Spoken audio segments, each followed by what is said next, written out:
এখন কি হইব?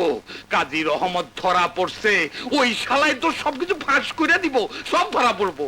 শান্তি শান্তি, রাজনীতির দাবার চাল তুমি এখনো বোঝো না। আমি কিছু বুঝবার চাই না, তাড়াতাড়ি কাজী রহমতের ছাড়াইবার ব্যবস্থা করো। তার আগে মিস্টার প্যাটেলকে সামলাতে হবে, নইলে আমাদের ব্যবসা সব শেষ হয়ে যাবে, আমরাও শেষ হয়ে যাবো। কি সে ড্যাডি? তোমার মেয়ে? আসসালামু আলাইকুম আঙ্কেল। ওয়ালাইকুম আসসালাম। কেমন আছো? আসসালামু আলাইকুম স্যার। ভালো, খুব ভালো। আসসালামু আলাইকুম আব্বাজান। ওয়ালাইকুম। স্বাধীন মাই সান, পুলিশ ডিপার্টমেন্টে তোমাকে ভর্তি করে আমার যে কি নাম হয়েছে, চারিদিকে শুধু স্বাধীন স্বাধীন আর স্বাধীন। স্যার, বলো একটা বেটা, কথা বলি? বলো। কিছু মনে করবেন না, আপনার পার্টির মধ্যে কাজী রহমত লোকটা ভালো ছিল না। স্মাগলার, এত বড় স্মাগলার আমি জীবনেও দেখিনি। ড্যাডি, ও দুদিনের জন্য কনফারেন্সে ঢাকায় যাচ্ছে, তাই তোমার সাথে দেখা করতে এলো। ভালো করছো, খুব ভালো করছো। তাহলে তো এই দুদিন বৌমা এখানেই থাকতে পারো। না না, থাকা যাবে না।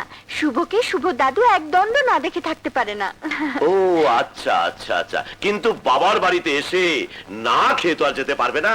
যাও উপরে গিয়ে ফ্রেশ হয়ে নাও। যাও বেটা, যাও যাও যাও যাও বৌমা যাও। সওদাগর, দেখেছো, যেখানেই আমরা আটকাই সেখানেই বাধা পার হওয়ার একটা ব্যবস্থা হয়ে যায়। কি কও তুমি? কাল তোমার জামাই স্বাধীন যাচ্ছে ঢাকায়। সাবধানে থাকবে আর তাড়াতাড়ি চলে আসবে কিন্তু। শুভকে দেখে রেখো। হ্যাঁ বাবা, তুমি? আর বলিস না মা, সকালে ঢাকা থেকে জরুরি ফোন আসছে। একটা বিদেশি কোম্পানির সঙ্গে চুক্তির জন্য দলিল আর কাগজপত্র নিয়ে আমি যেন এই ফ্লাইটে চলে যাই। খুবই ভালো হলো, একসঙ্গে যাব। ঢাকাগামী ফ্লাইট যাত্রার জন্য প্রস্তুত। যে সমস্ত যাত্রী ঢাকা যাচ্ছেন তাদের বিমানে আরোহণের জন্য অনুরোধ করা হচ্ছে। চলো।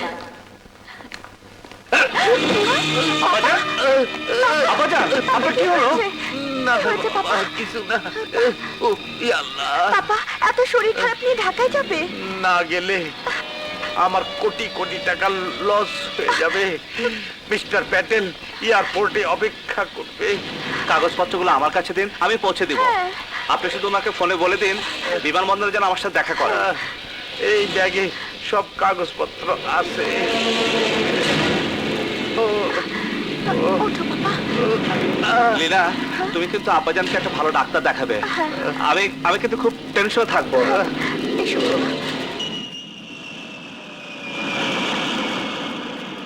একটি বিশেষ ঘোষণা, বিমান বাংলাদেশ এয়ারলাইন্স BJ 2023 কক্সবাজার থেকে ঢাকা আগমনকারী বিমানযাত্রী ইন্সপেক্টর স্বাধীনকে অনুরোধ করা যাচ্ছে তিনি যেন বিমানবন্দরের রিসেপশনে দেখা করেন।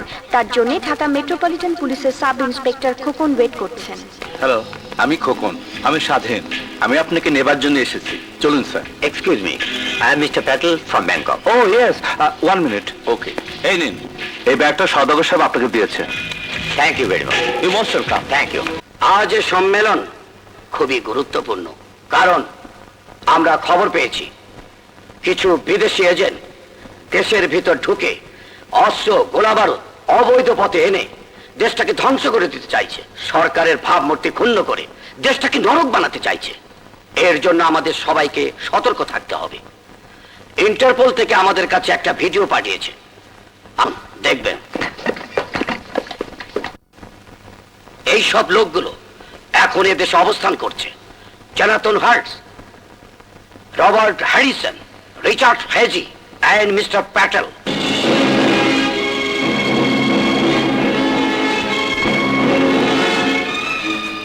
আপনারা এদের উপর দৃষ্টি রাখবেন যাতে এরা কোনো ক্রমেই এই দেশটাকে ধ্বংস করতে না পারে। সওদাগর, সওদাগর! বাস আইক্যাওয়ালা বাস। জামাই বাবাজি, তুমি দেখি আমার নাম ধইরা ডাকতেছো? নাম না, আজ আমি তোর জান নিতে এসেছি শয়তান। মেয়ে লোকের দেহ নিয়ে ব্যবসা করে টাকা কামানোর লোক আমি দেখেছি, কিন্তু মা কেনে ব্যবসা করার মতো দালাল আজ আমি জীবনের প্রথম দেখলাম। স্বাধীন, এই চুপ কর শয়তান। মায়ের রক্ত ছাড়া কুকুরের মুখে আমার নাম শোভা পায় না। দেশ দরদি ভদ্রতার মুখোশ পরা শয়তান তোরা। তোরা এই দেশটাকে বিদেশের কাছে বিক্রি করার ব্যবসা করছিস। শুধু তাই নয়, তোরা তোদের পাপের চিহ্ন দিয়ে আমার পুলিশের ন্যায় পোশাককে কলঙ্কিত করতে চাস। সহানুভূতি কি মানুষ পেতে পারে না ও বন্ধু, মানুষ মানুষের জন্য